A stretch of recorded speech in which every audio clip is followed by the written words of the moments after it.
नमस्कार, मैं हूं रंजीत झा। क्या 2024 से पहले पहले गौतम अडानी अपने प्लान में बड़े बदलाव करने वाले हैं? और यह बात बीजेपी को खटक गई है, क्योंकि बीजेपी के एक नए नवेले मुख्यमंत्री ने बड़ा फैसला लिया है और वो गौतम अडानी की फाइल की जांच कराने के आदेश दे रहे हैं। और उन्होंने मन बना लिया है कि अडानी समेत कई और फाइल खंगालेंगे जो उनकी पिछली सरकार ने फैसले लिए हैं। इसमें गौतम अडानी को दी गई जमीन से जुड़ा मामला भी है। तो क्या यहां बहुत बड़ी गड़बड़ी हुई है, या फिर जो बीजेपी अब तक गौतम अडानी को संरक्षण देती नजर आ रही थी, उसने अब धीरे धीरे मोह भंग कर लिया है गौतम अडानी से? तमाम ऐसे सवाल उठ खड़े हुए हैं। इसके पीछे कई फैक्टर हैं और उस हर कड़ी को जोड़कर समझना होगा कि 2024 में बीजेपी का प्लान क्या है और गौतम अडानी से रिश्ते गड़बड़ हो रहे हैं क्या, इन्हें भी समझना पड़ेगा। इसके लिए दो हेडलाइंस बहुत इंपॉर्टेंट है और तीसरी खबर जो इस 2024 लोकसभा चुनाव की दिशा और दशा ही बदलकर रख देगी, उस पर भी चर्चा जरूरी है, क्योंकि वो सीधे तौर पर गौतम अडानी से भी कनेक्ट होगा। तो सबसे पहले इंपॉर्टेंट हेडलाइन देख लीजिए। इंपॉर्टेंट हेडलाइन यह है कि गहलोत सरकार ने 441 संस्थाओं को सस्ते में जमीन दी, अडानी को भी 75,000 बीघा आवंटित। अब राजस्थान के नए नवेले मुख्यमंत्री भजन लाल इन सब की करेंगे जांच। आखिर इस हेडलाइन में गौतम अडानी फोकस में क्यों आए, यह निश्चित तौर पर आप समझना चाहेंगे। हम वो विषय फिर आपके सामने रखते हैं, लेकिन इस खबर को थोड़ा सा और देख लेते हैं, फिर सीधे मुद्दे पर आएंगे कि बीजेपी ने गौतम अडानी पर नकेल कसने के लिए भजन लाल को क्यों चुना है। क्या अडानी बीजेपी के कंट्रोल से अब बाहर जाना चाहते हैं? क्या 2024 की हवा कुछ और दिशा में बहने लगी है? तमाम ऐसे सवाल उठ खड़े हुए हैं। तो चलिए पहले इस खबर को थोड़ा सा और देख लेते हैं, फिर आगे चर्चा करेंगे। यहां नवभारत टाइम्स ने लिखा है, पूर्ववर्ती गहलोत सरकार ने अपने कार्यकाल के अंतिम 6 महीने में छप्पर फाड़कर रेवड़ियां बांटी थी। मुफ्त योजनाओं के साथ देश के बड़े उद्योगपति अडानी समूह को प्रदेश के अलग अलग जिलों में सस्ती दर पर 75,000 बीघा जमीन दी थी। 25,000 बीघा जमीन का आवंटन तो कैबिनेट की बैठकों में किया गया। पिछले 3 साल में गहलोत सरकार ने कुल 441 संस्थाओं को सस्ती दर पर जमीनें आवंटन की थी। अब भजन लाल सरकार इस मामले की जांच करवाएगी।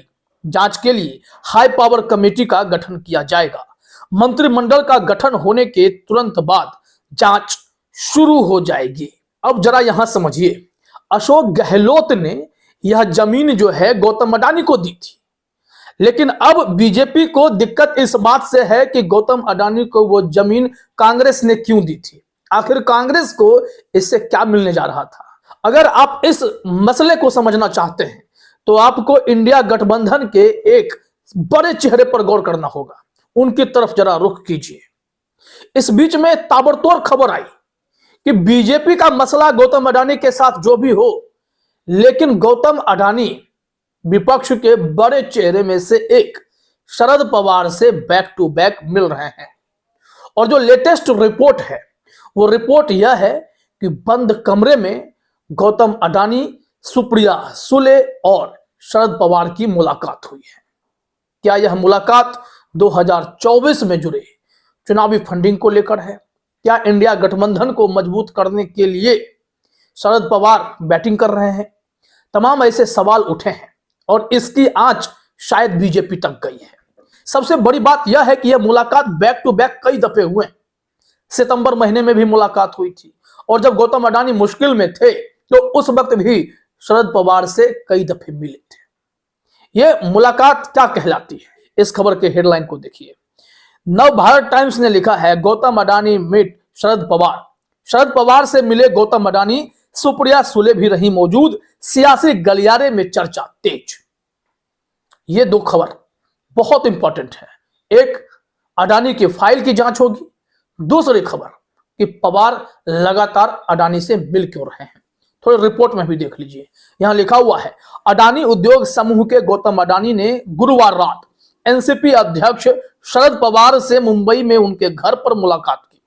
करीब आधे घंटे तक चली इस मुलाकात के दौरान एनसीपी सांसद सुप्रिया सुले भी मौजूद रहीं।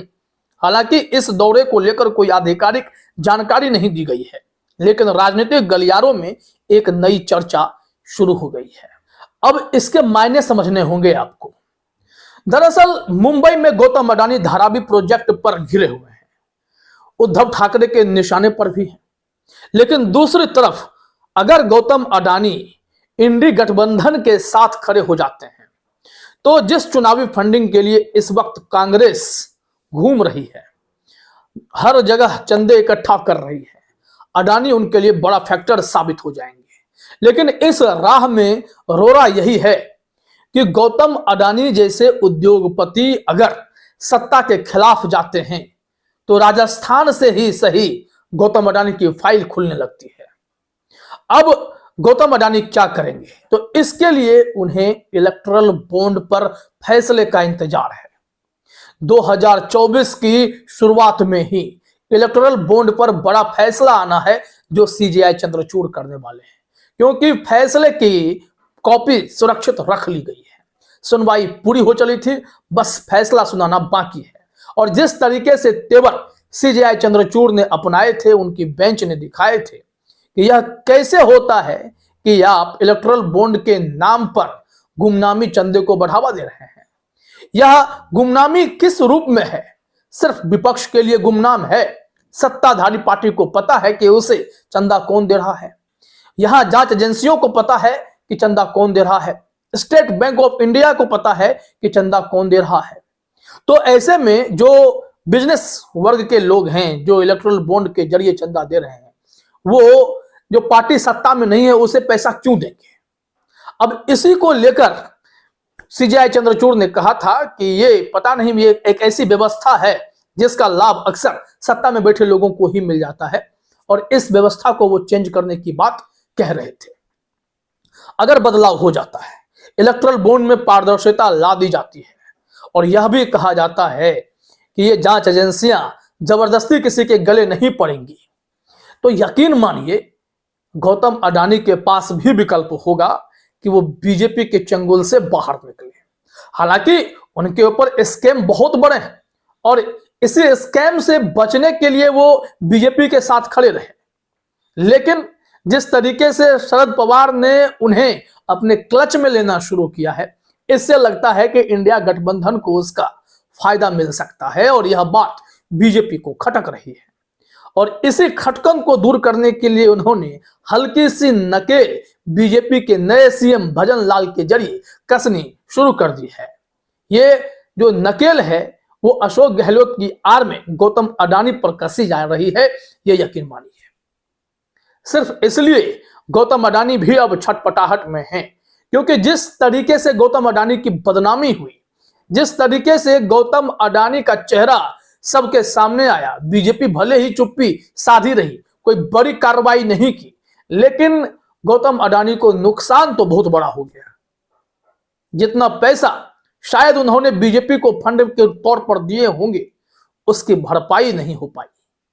अब इसी के चक्कर में अडानी भी भविष्य तलाश रहे हैं, या फिर 2024 की जो हवा है वो यह बयान कर रही है कि अगर एक चेहरा, इंपॉर्टेंट चेहरा विपक्ष से खड़ा हो जाता है और अगर पूरा गठबंधन उसके साथ खड़ा हो जाता है तो मोदी के लिए राहें मुश्किल हो जाएंगी।